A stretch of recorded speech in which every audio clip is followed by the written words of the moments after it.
Welcome everybody. Wait for some people to come in and everything.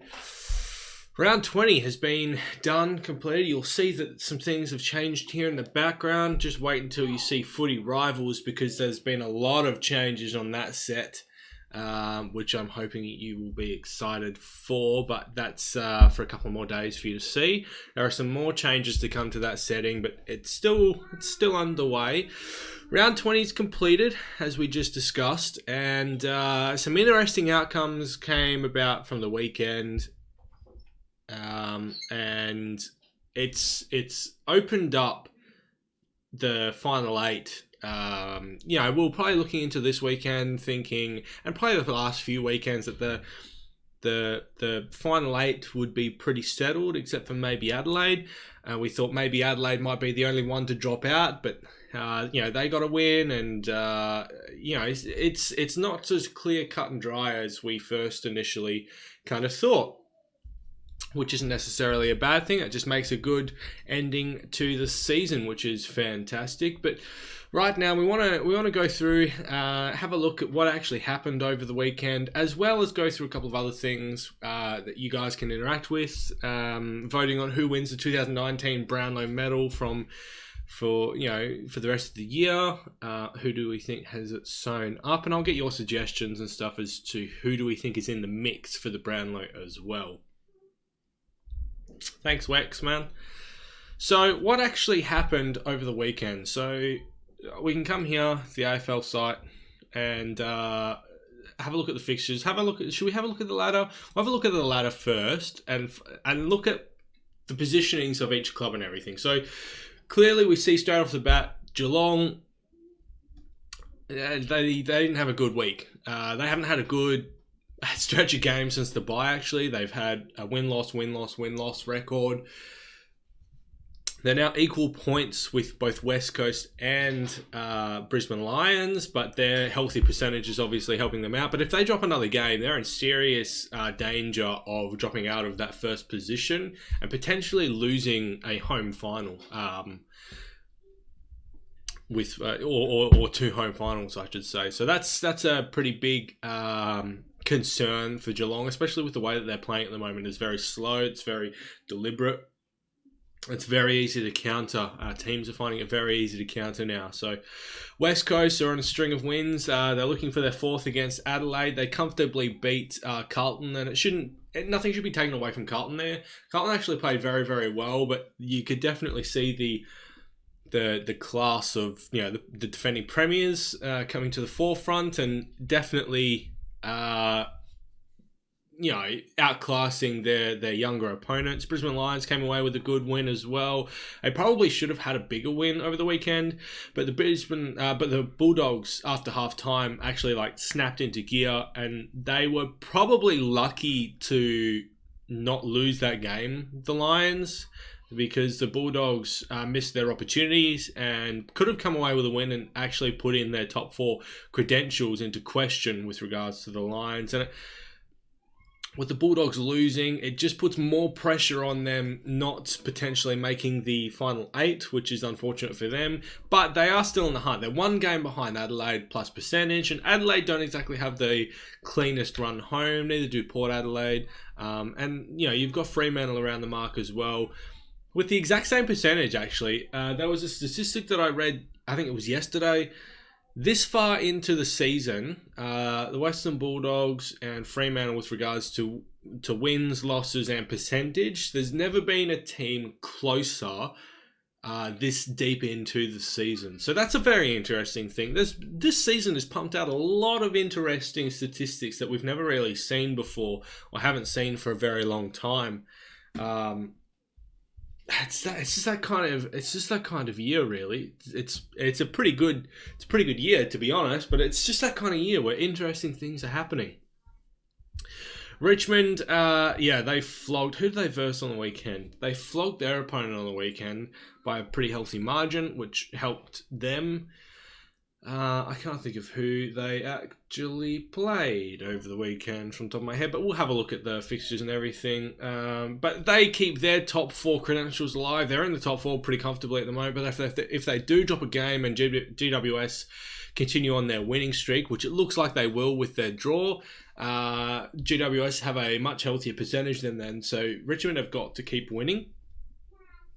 But Richmond have a chance to be able to go into the top 2, really, depending on their percentage, because they have games coming up against Brisbane and West Coast over the last 3 games. In fact, it's the last 2 rounds of the year that they come up against them. So they actually have a chance to, well, they really have a chance to still finish on top of the ladder, actually, but that's probably not going to happen. I don't think Geelong are going to drop all 3 of their last games.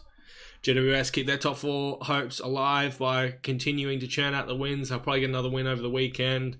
And they've just got to keep trucking along. Collingwood, yeah, they've lost Mason Cox for the year now. They've now lost Dane Beams for the year, who was probably looking to be missing for the year.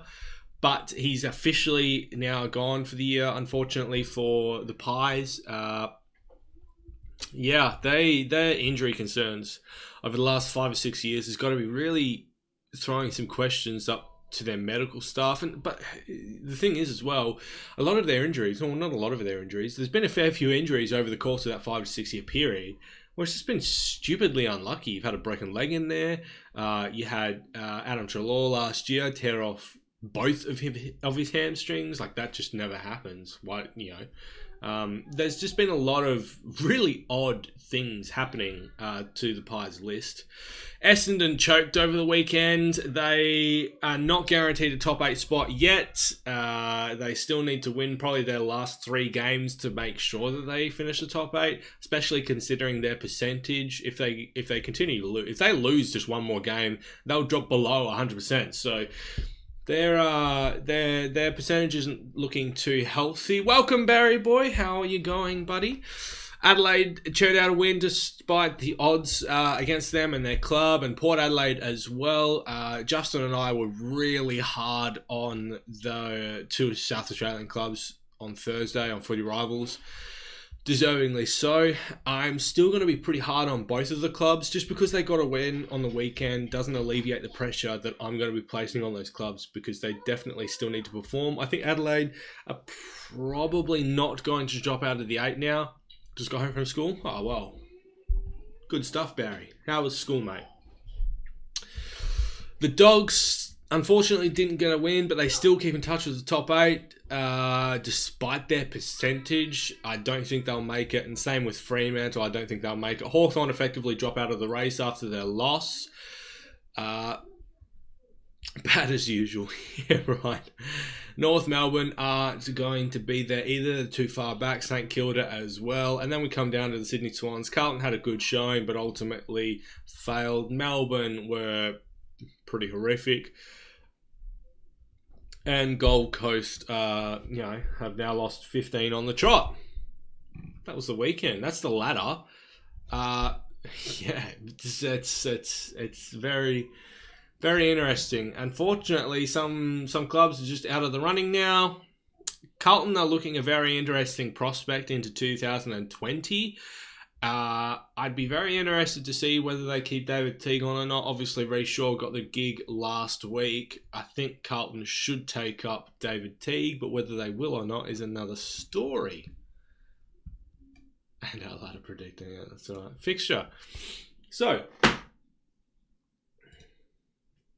you can actually have a look. I mean, this first game here, the North and Hawks game actually looked relatively decent. I mean, you can see the score worm there. Hawthorn were definitely on top at quarter time. And then all of a sudden they just dropped. I mean, look at that. That's 1, 2, 3, 4 goals in a row either side of half time.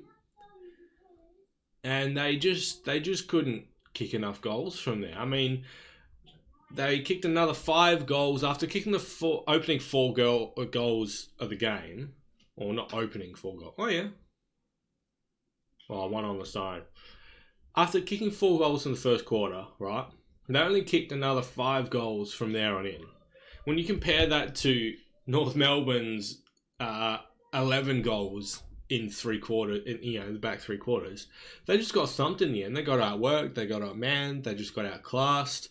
Ree Shaw has definitely brought a contested type ball game to this club, and they're really relishing that sort of hardness at the ball. But yeah, it's very interesting. Despite Hawthorn having quite clearly more disposals and having more of the ball, they lost in pretty much every metric stat that you can think of. Contested possessions, inside 50s, clearances were pretty equal. That's interesting to know, but they tackled less. It's a pretty damning statistic for the Hawks, who were looking to stay in touch with the top 8, but just fell away. I think we need to really look at this one here. The score worm will tell you the story. The Bombers, never in it. Absolutely never in it. They got absolutely thumped over the weekend. They will have lost in every single key metric, except for free kicks, which is interesting. Absolutely smashed in disposals. Clearances smashed. Inside 50s. That's not too much of a beating. Contested possessions. Tackles is pretty equal. That's interesting, considering they had like 70 less disposals. Hit outs. Yeah, they just got thumped over the weekend, the Bombers. Not a good showing by them. This was a very controversial game. The Giants and the Sydney Derby. The Sydney Derby, as they like to call it. It's a derby. It's spelled Derby. E-R-B. If you want it Derby, then spell it Derby. A-R-B. Come on. There is no question in my mind that Reid, at the end of the match, should have had a free kick for chopping the arms. Now, the umpiring department has come out with the explanation that they've watched in that space of time, in that 3-second window where that free kick occurs. There are 4 separate contests within that marking contest that the umpires are looking at to see whether they're holding on, holding off the ball, shepherding, anything like that. And then Reid goes up. Now, as soon as Reid goes up to mark the ball, that's where your attention goes.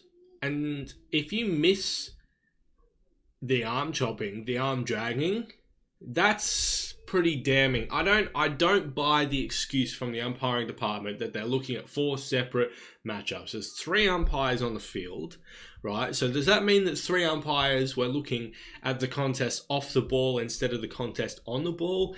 That shouldn't be the case. The main controlling umpire should be looking at the positioning of the players that are actually contesting the ball, and the 2 umpires that are not deemed on the ball should be then watching the contest off the ball. That's the way that it should work as an umpiring department on the field.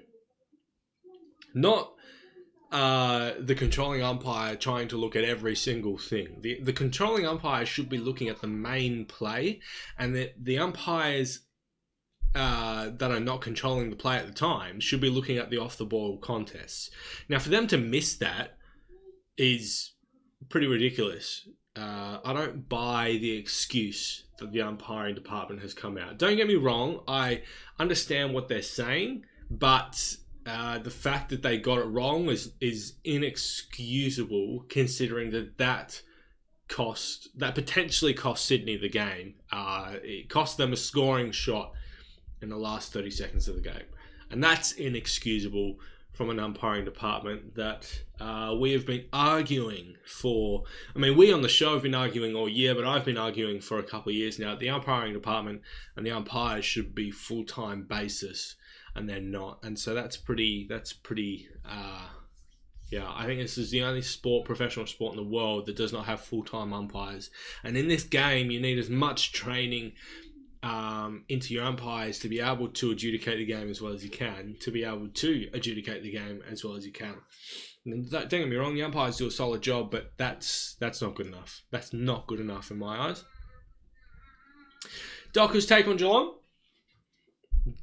Yeah, I think this surprised everybody. I said on Thursday night on Footy Rivals with Justin that this was a danger game for the Cats. Before I read the ins and outs, I was actually banking on Fremantle to win this game, purely because the Cats were doing back-to-back travel. They'd spent all week in Perth. They traditionally don't travel well, let alone on back-to-back travel. I thought that they were actually going to drop this game. And then I saw the ins and outs for the Dockers and the Cats, and I went, oh, yeah, no, I'm just going to change my mind on that one. I wish I stuck to my guns, because my gut feeling was that Fremantle were going to win this contest. And they did.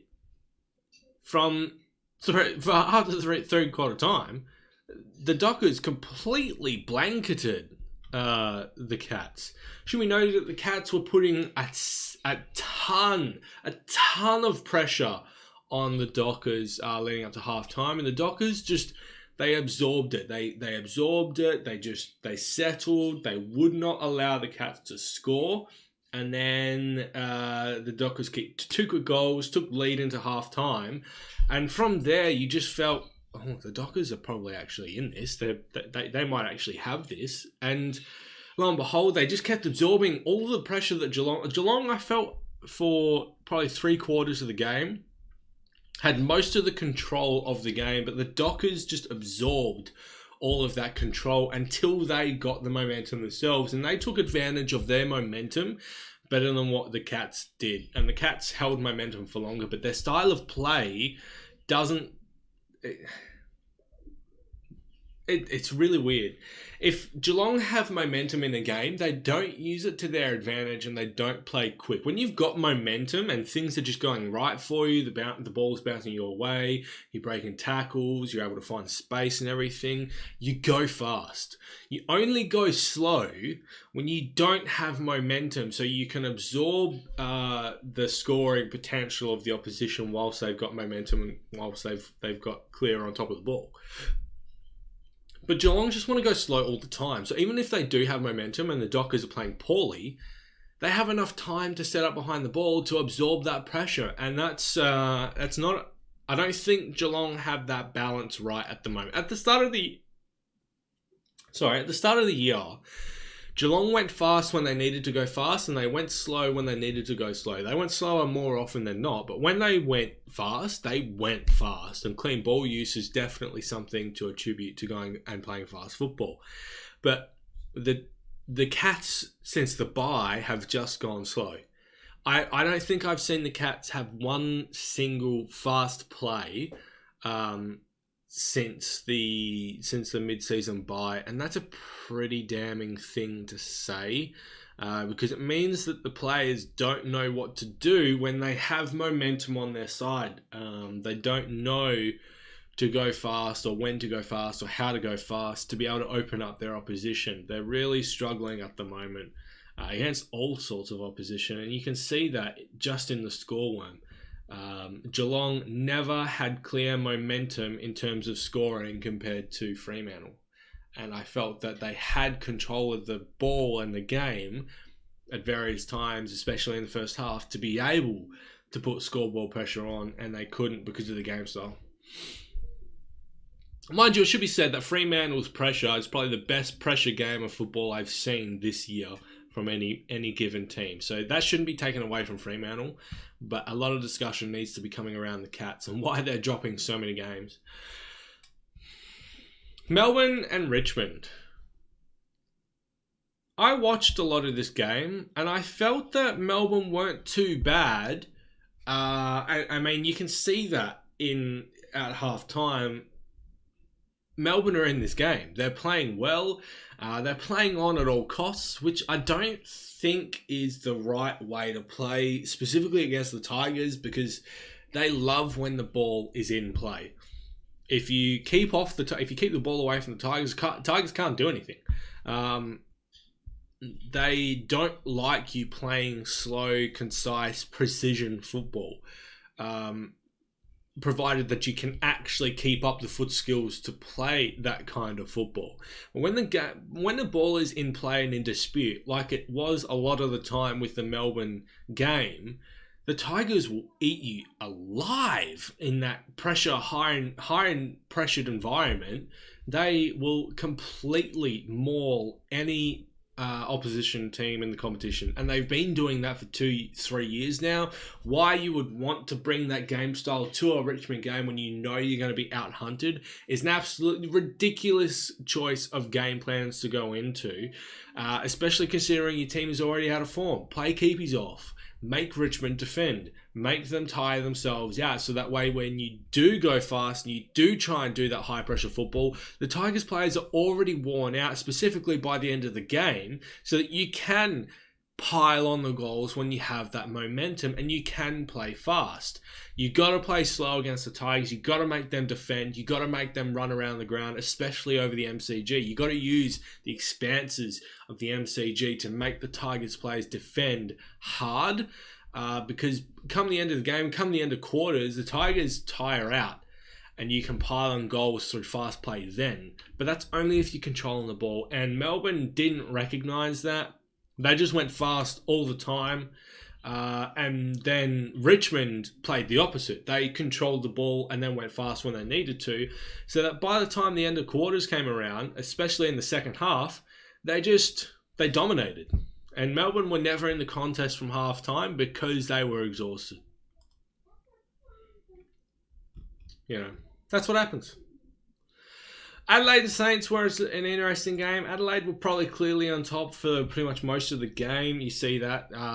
St Kilda never held a lead or anything. So Adelaide, both teams were messing around with the ball. Let's be fair here. Both teams were messing around with the ball quite a lot. Adelaide were far from convincing in this game.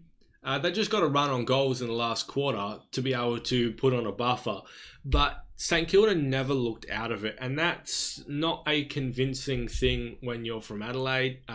You have an interstate team coming to your home ground, and you can never put them away until the last quarter. Not convincing. They get a win. It alleviates some of the media pressure from them for a week. Not from me, though. I'd like to see their selections coming into this week. Who comes in, who gets dropped, what selections happen. Very interested to see. I'm still playing very hard ball on Adelaide because I don't think that the win on the weekend is enough to alleviate the pressure that this club should be under at the moment. So I'm still going to be coming hard on Adelaide in Footy Rivals. We'll see what I have to say there, but no, I'm not convinced yet. I still think there's a serious threat for them to drop out of the top 8. What else we got here? Yeah, not convinced by that. That's that was always going to happen. The Pies beating the Suns. The Pies lose Mason Cox. I'm not even going to... we'll look at the Worm. I think the Suns were in it in the first quarter, and then...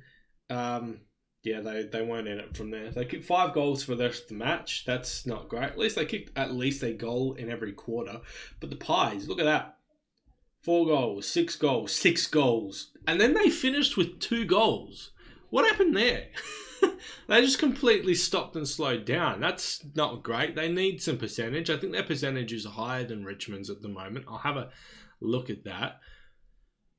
But you'd think that they would have just kept putting the pedal to the metal. 6 goals and 6 goals. It's 12 goals and 2 quarters of football either side of half time. That's pretty incredible. The Suns started well. I actually thought we'd get a good game from the Suns away from Metricon, but it didn't end up happening, unfortunately. And the Pies have lost Mason Cox for the rest of the year. They've officially lost Dane Beams for the rest of the year now. He was probably not looking to come back this year, but there was still some simmer of hope that he'd be back at the end of the year. But nope, he's gone. They've deemed that he wouldn't return from the hip complaint that he had. And so they've put him under for shoulder surgery as well, just to get a pre-start for next year, which I think will be good for him. If the Pies are still going to be in the hunt next year, then a fit and healthy Dane Beams is only going to help their cause moving forward. Carlton took on West Coast. This was a really interesting game. It was a real danger game for West Coast, I felt personally. And you could see after at quarter time that it was definitely a danger game. Carlton were up. And then from there, I think in the second quarter, West Coast kicked 7 goals to 2, and that was the game. As soon as that happened, Carlton were out. I think in the next quarter, they kicked maybe 5 goals. Yeah, 5 goals to another 2 goals, and then that just put the margin too far beyond. And realistically, Carlton were never going to get back from that. I was a little bit disappointed. Then we get a notification that you guys were like, oh, well, that's annoying. Jedi, that's annoying. But, yeah, we are. We're going to be doing Brownlow predictors soon. I'm just going through each match. I was a bit disappointed that West Coast allowed the last 2 goals in the game because they need 10% to distance themselves from Brisbane. They're almost 1% up on Brisbane now, which is, I suppose, good for us. Oh, Wex. What are you doing that for, you goose? Thank you, Wex. That's appreciated, man. I don't know what I'm going to put that towards now. What was I saying? Yeah, disappointing that they let in the 2 goals because they needed percentage. But that, it happened. A knife. Well, you want a knife. You see the disposals are actually pretty even across the board. Only 1 more disposal for West Coast. Free kicks were in Carlton's favour. That's fair, I suppose. They dominated clearances, which is surprising, considering Elliot Yeo completely shut down thingy. Famous $10, put that towards an... Oh, okay. Yeah, fair enough. It's $6 USD, so it doesn't tell me what... Yeah, that's okay. Thank you, X. I'll put it towards enough. Yeah, sure. Contested possessions, tackles, hitouts, everything. West Coast were down in pretty much all of the statistics except for inside 50s, but only 2 inside 50 differences. It doesn't really make a difference. But their clean ball use, I reckon their uncontested possessions, yeah, you see that there. So Carlton had to work for their possessions and work for the ball a lot harder than West Coast did. Once West Coast actually had the ball in their hands, they just controlled the play very, very easily. I think if you were to show uncontested possessions, it would be something like West Coast would be like 150 and the Blues would be like 100, somewhere around there. I think West Coast can considerably control the outside play much better than what Carlton could, and that just comes down to experience, really. You're coming up like a premiership outfit.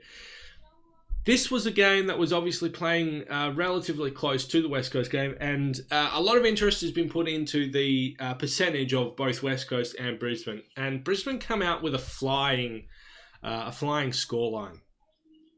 Right at halftime, I think they were 29 points up.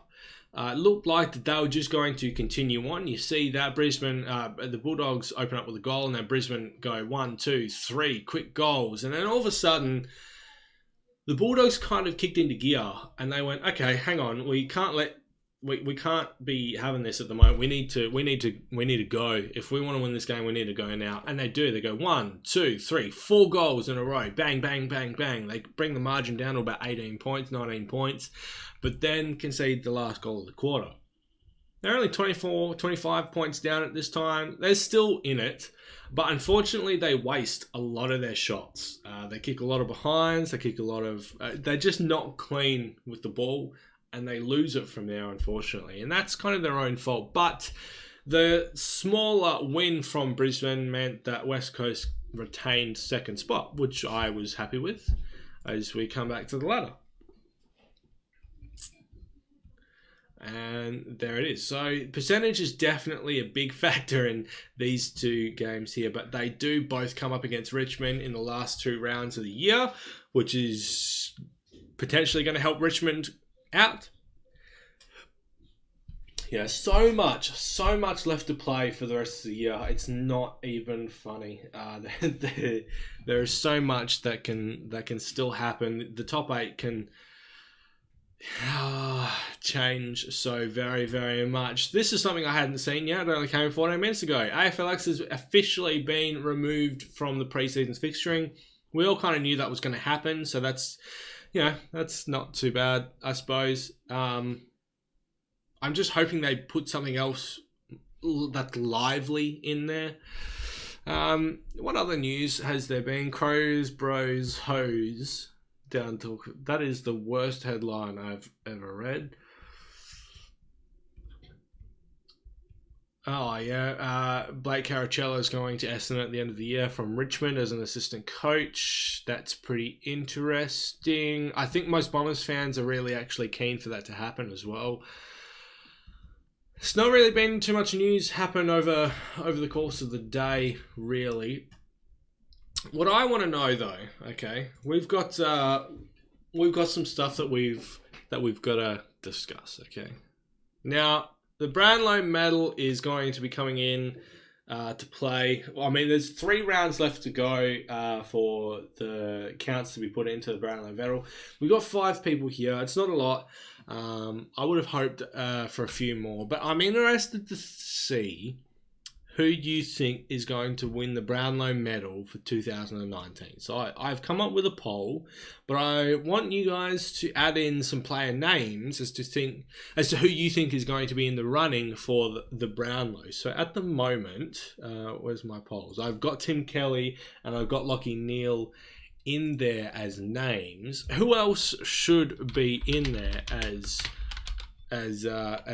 names to get the Brownlow? Who do you think is actually in the running for it?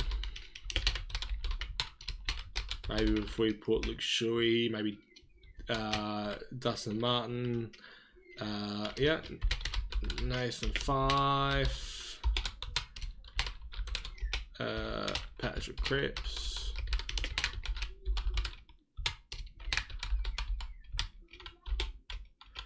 the Bont. Do we really think Marcus Bontempelli is in the Brownlow running? I wouldn't have thought so.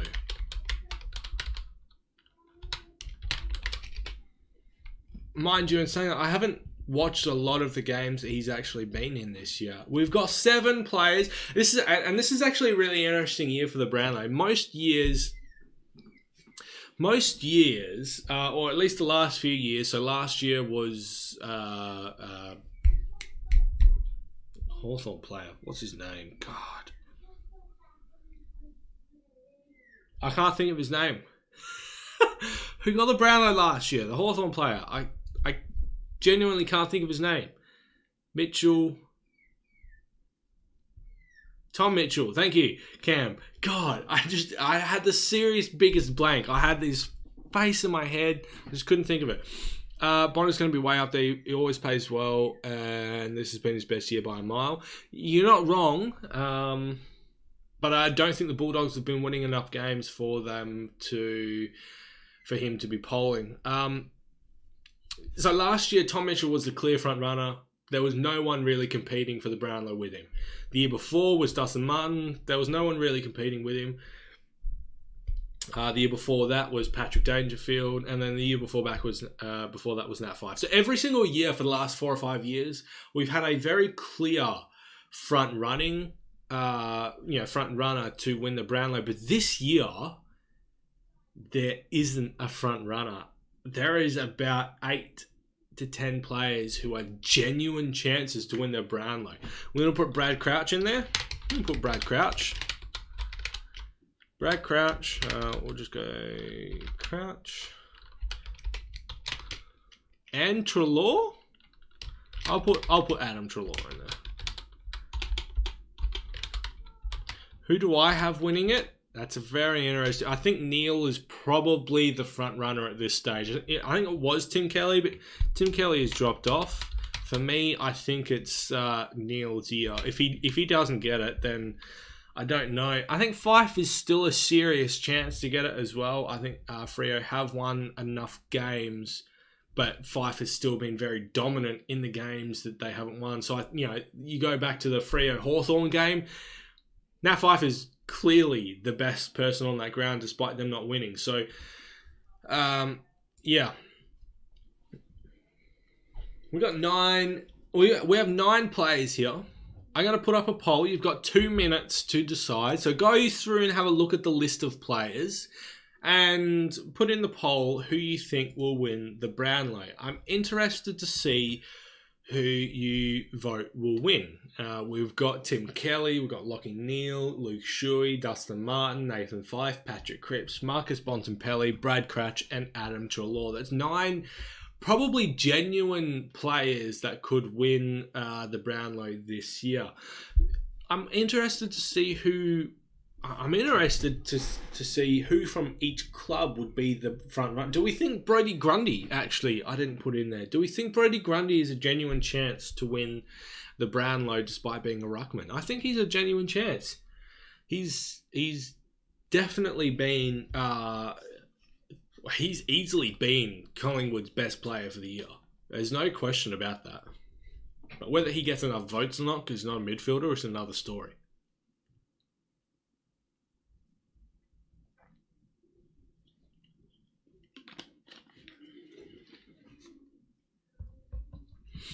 No, Gawn won't get it. Melbourne haven't won. Melbourne haven't won enough games for Gawn to get it.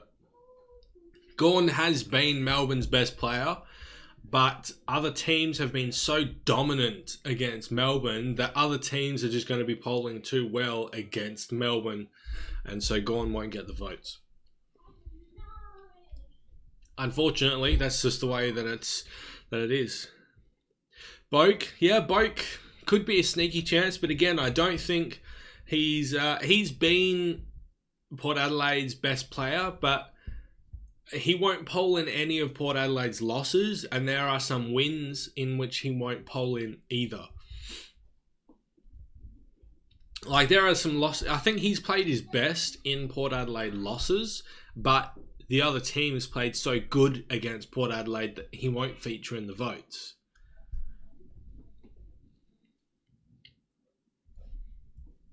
Yeah, let me just open that back up because no one voted.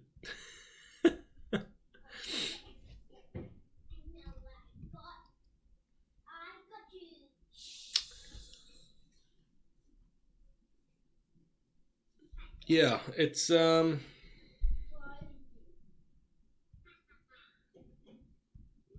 back. Welcome back, Michael. Welcome back.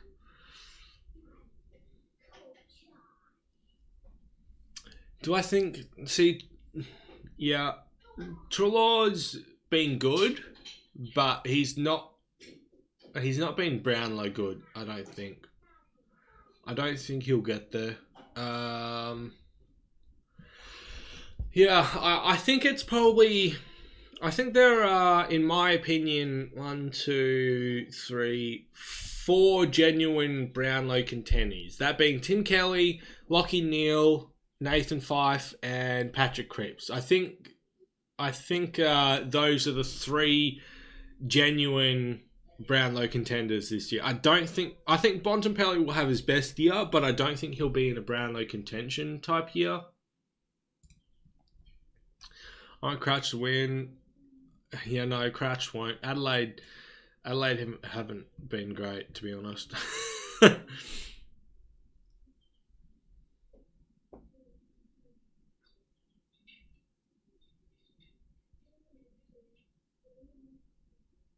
Want Cripps to win it, but he's been inconsistent. He has been inconsistent in saying that he's had some down games, but I think you could only really say he's played 3 bad games for the year, and I reckon he's probably had 10 outstanding games.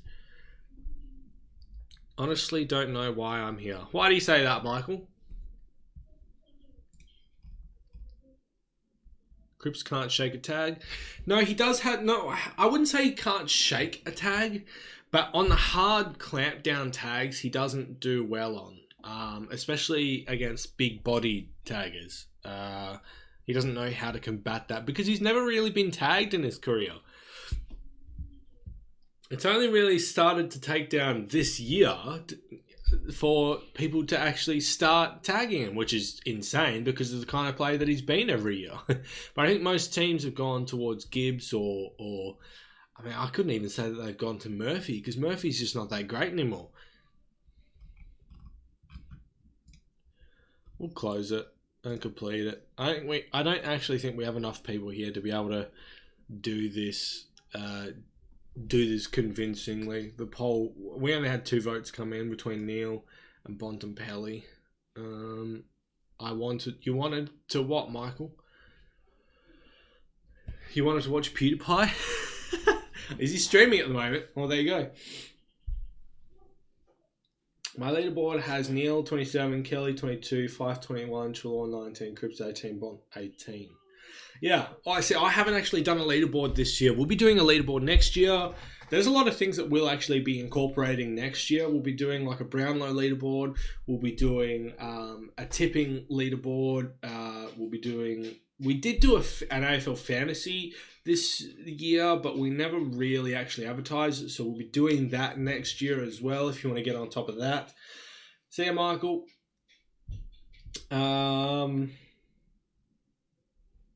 There's a couple of other things that I wanted to do, but I just can't think of what they are from the top of my head. I have a board here behind these photos, which I've kind of used to cover up the board because I don't want people seeing the board at the moment. Where I'm at school now in science. Oh, fair enough.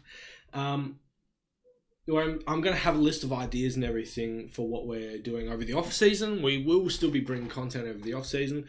We've got some plans for the finals. We're going to be doing some finals breakdowns, some team breakdowns, as well as starting the team reviews throughout the finals and stuff as well. The scientific analysis of Brownlow contenders. The contenders love it. Yes, love it. But I don't think there's, the weekend opened up so many things. It definitely didn't close down a lot of teams' chances to get into the A. I think this is probably been the most interesting year to get into the 8 and the race to the top 8. I don't think that we've had this many teams at this stage of the year still genuinely vying for a top 8 spot. Dusty might be close. Oh, maybe. I don't think he's been the best player on Richmond's team, on Richmond's list in any given week. He's definitely had better moments this year than he did last year. But he's people are saying he's back to his 2017 form. I don't think he's back to his 2017 form, personally. But the team is playing better than what they were. No, I want to do the vote. Oh, who would you vote for, Barry? Who would you vote for? Because we didn't really have anyone here to vote to get the votes in.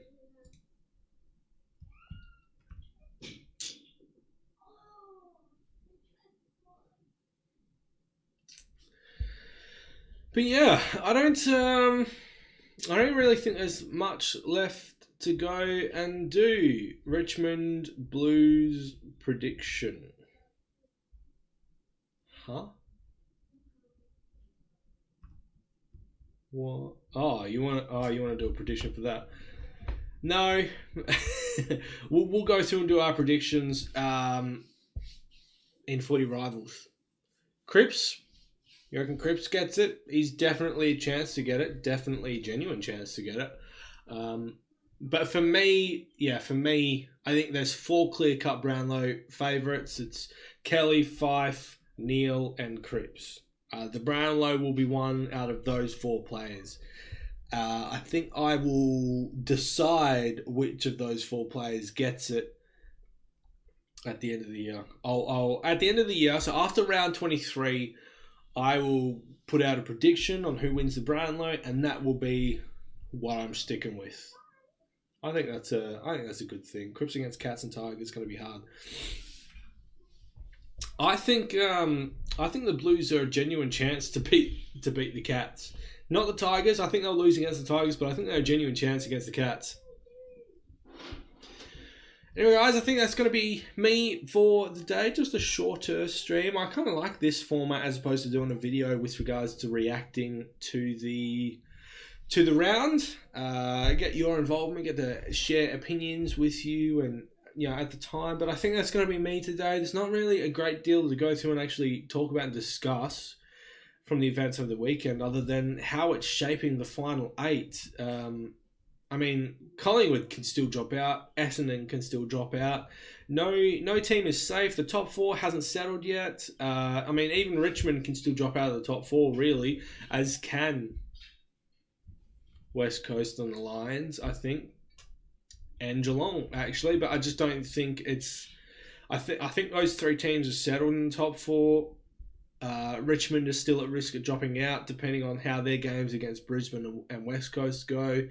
But it's just a lineup. I think the top 6 is settled in the top 8, but it's the positioning of those teams, what's going to happen there. So I really, really look forward to seeing that over the next 3 weeks as to how these next few games shape up the top 8. It's very interesting to look at.